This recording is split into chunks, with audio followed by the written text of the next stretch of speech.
আর এদিকে কালিয়াচকের ঘটনায় রাজ্য পুলিশের ডিজির কাছে রিপোর্ট চাইল নির্বাচন কমিশন। আরো বিস্তারিত জানতে কথা বলবো আমাদের প্রতিনিধি রুমা পালের সঙ্গে। রুমা, কি জানতে পারছো? দেখো, জানিয়ে রাখি যে এফআইআর কাজ করার সময় যেভাবে বাধার সম্মুখীন হলেন জুডিশিয়াল অফিসাররা, এবং সেক্ষেত্রে 7 জন জুডিশিয়াল অফিসার, এর মধ্যে 3 জন মহিলা জুডিশিয়াল অফিসার ছিলেন, এবং বলা যাচ্ছে যে বিকেল 4টে থেকে তারা কিন্তু ওরকম আটক হয়ে রয়েছে এবং তাদের ঘেরাও করে রাখা হয়েছে এবং রাত পর্যন্ত কিন্তু তাদের উদ্ধার করা গেছে। সেক্ষেত্রে বলে রাখি যে হাইকোর্টকে জানানো হয়েছিল এবং দফায় দফায় কিন্তু এই ধরনের উত্তেজনা সেখানে তৈরি হয় এবং সেভাবে আটকে রাখা হয়, এবং রাতেই কিন্তু ডিজির কাছে রিপোর্ট তলব করা হয়েছে কমিশনের তরফ থেকে। এবং দেখা যাচ্ছে যে সে প্রথম দিকে যখন এই ঘটনা ঘটছে তখন কিন্তু সেখানে কেন্দ্রীয় বাহিনীর কিন্তু দেখা মেলেনি, এমনটাই কিন্তু জানা যাচ্ছে।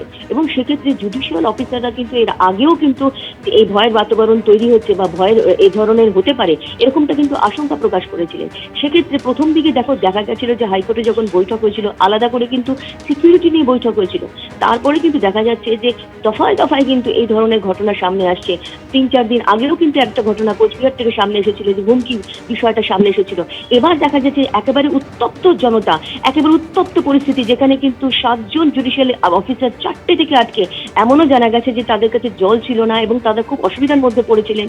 এবং নাম বাদ দেওয়ার এই প্রতিবাদেই কিন্তু সেই ধরনের এই ধরনের উত্তেজনা তৈরি হয়। এবং রাতের বেলা যখন তাদেরকে গাড়ি থেকে নিয়ে আসা হয়, তাদের গাড়িতে ইট ছোড়া হয় এবং পাথর ছোড়া হয়, এমনকি বলা যেতে পারে যে কোনোভাবে তাদেরকে ওখান থেকে বের করা হয় এবং একেবারে বিধ্বস্ত অবস্থায় তারা ছিলেন এবং অত্যন্ত ভয়ের পরিবেশ তৈরি হয়েছিল।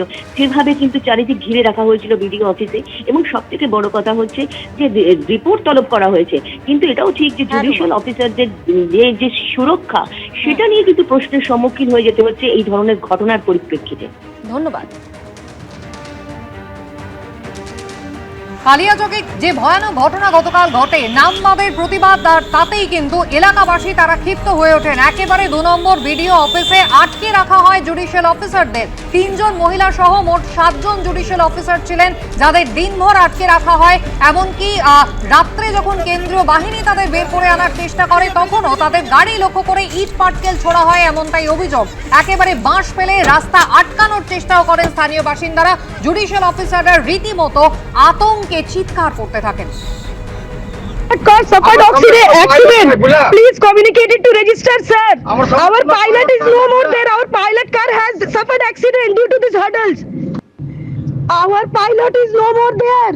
He has suffered accident due to the hurdles of bamboos and the hurdles and the bricks. We are traveling alone. High Court, take care of my children. Take care of my children if something happens to me.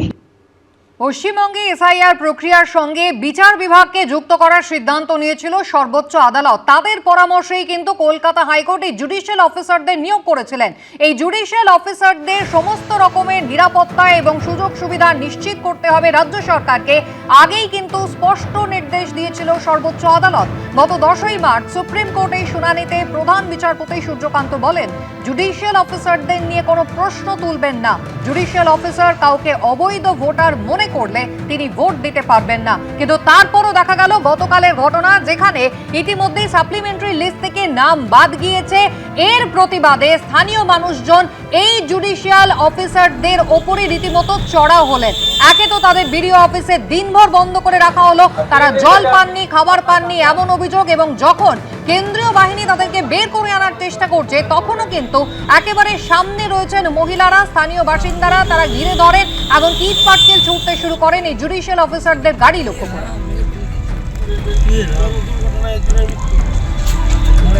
মুহূর্তে police মন্ত্রী এবং রাজ্যের মুখ্যমন্ত্রী মমতা বন্দ্যোপাধ্যায় প্রশাসনের উপর থেকে তার সমস্ত নিয়ন্ত্রণ হারিয়ে ফেলেছেন।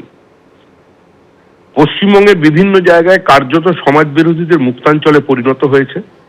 দীর্ঘদিন শুধুমাত্র ব্লক ভোটের স্বার্থে বাংলাদেশি অনুপ্রবেশকে মদত দেওয়া, তাকে স্বাগত জানানো, অনুপ্রবেশ বলে কিছু নেই এই ধরনের তত্ত্ব প্রচার করা এবং কার্যত ধর্মান্ধ মৌলবাদীদের কাছে আত্মসমর্পণের কারণেই পশ্চিমবঙ্গের বেশ কিছু অঞ্চল সম্পূর্ণ মুক্তাঞ্চল, সরকারি নিয়ন্ত্রণের বাইরে।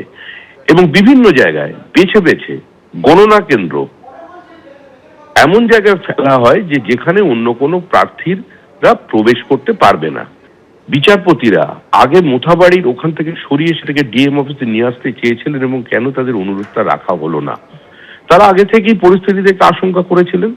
তো যে রাজ্যে বিচারপতিদের ঘেরাও করে রাখা হয়, যে রাজ্যে হাইকোর্টের বিচারপতিদের বাড়িতে গিয়ে পোস্টার লাগিয়ে দেয়া হয়, যেখানে হাইকোর্টের বিচারপতি তার নিজের বিচার কক্ষের মধ্যে শারীরিকভাবে নিগৃহীত হন, যেখানে একজন মহিলা বিচারপতি তাকে থ্রেট করা হয় টেলিফোনে, তার পরিবারের কে নিয়ে তিনি আশঙ্কায় ভোগেন, constitution doesn't exist in West Bengal. কালিয়াচকের যে ঘটনা, অর্থাৎ এই এসআইআর নামবাদ ইত্যাদি নিয়ে যে বিচারকদের ঘেরাও বা আইন শৃঙ্খলা হাতে তুলে নেওয়ার যে প্রবণতা কিছু মানুষের, এই ঘটনার গোটা দায় দায়িত্ব নির্বাচন কমিশনের। যারা এই ধরনের বিশৃঙ্খলা তৈরি করছে তারা বিজেপির মদতপুষ্ট দু একটি দল সংগঠন, তারা গোলমাল তৈরি করে ঘুরিয়ে বিজেপিকে ইস্যু তৈরি করে দেওয়ার জন্য এই ধরনের বিশৃঙ্খল আচরণ করছে। যারা বলছেন এটা রাজ্যের এবার পুলিশ কি করছে, অমুক করছে, দয়া করে নির্বাচন কমিশনকে বলুন। সমস্ত পুলিশ তো রদবদল করে গোটাটা তো অলিখিত জরুরি অবস্থা জারি করে নির্বাচন কমিশন করছে এসব। তো নির্বাচন কমিশন নাম কে বাদ দিয়েছে? নির্বাচন কমিশন। প্ররোচনা কে দিয়েছে? নির্বাচন কমিশন। মানুষকে অনিশ্চয়তা কে ফেলেছে? নির্বাচন কমিশন। পুলিশ রদবদল কে করেছে? প্রশাসন রদবদল কে করেছে? নির্বাচন কমিশন। এসআইআর এর নামবাদের প্রতিবাদে উত্তরবঙ্গ থেকে দক্ষিণবঙ্গ দিকে দিকে হলো বিক্ষোভ। নামবাদের প্রতিবাদে কোথাও চলল অবরোধ, আবার কোথাও ঝাঁটা হাতে রাস্তায় নামলেন মহিলারা। ভোটার তালিকা থেকে নামবাদের প্রতিবাদে কার্যত ফুটছে রাজ্যের বিভিন্ন প্রান্ত। ইংরেজ বাজারে ঝাঁটা হাতে বিক্ষোভ দেখালেন এলাকার মহিলাদের একাংশ। নাম ডিলিট করে দিয়েছে, আগে নাম ঠিক করবে তারপরে ভোট হবে, নাম ঠিক না করলে ভোট হবে না। 667 জন টোটাল 26 নম্বর বুথে ভোটার আছে, তার মধ্যে 397 জনেরই বাতিল করা হয়েছে। কোথাও ঘন্টার পর ঘন্টা রাস্তার উপর টায়ার জ্বালিয়ে দেওয়া হলো স্লোগান। উত্তরবঙ্গের মালদার দিকে যখন এই ছবি, তখন দক্ষিণবঙ্গের বসিরহাটেও আছড়ে পড়ল এসআইআর ক্ষোভ। কেন্দ্রীয় বাহিনীর সামনেই রাস্তার উপর আগুন জ্বালিয়ে চলল প্রতিবাদ। গাইঘাটায় আবার ভোটার তালিকা থেকে বাদ পড়ে কেঁদে ফেললেন এই প্রৌঢ়। আমার মেয়ে একটা হেলথ অফিসার, একটা ওয়েস্ট বেঙ্গল পুলিশ, তাদের নাম কাটা গেছে, তাদের জন্ম এই জায়গায়, পড়াশোনা এই জায়গায়, আবার সবার 5 জনের নাম বাদ গেছে। ভোটার তালিকা থেকে নাম বাদের প্রতিবাদে অবরোধ করা হয় যশোর রোড। পুলিশের সঙ্গে কথা কাটাকাটিতে জড়িয়ে পড়েন বিক্ষোভকারীরা। আপনাদের যেটা ডিমান্ড সেটা আমি পূরণ করব, কিন্তু আমার ডিমান্ডটা আপনাকে শুনতে হবে। আপনার সাথে ব্লক করা যাবে না।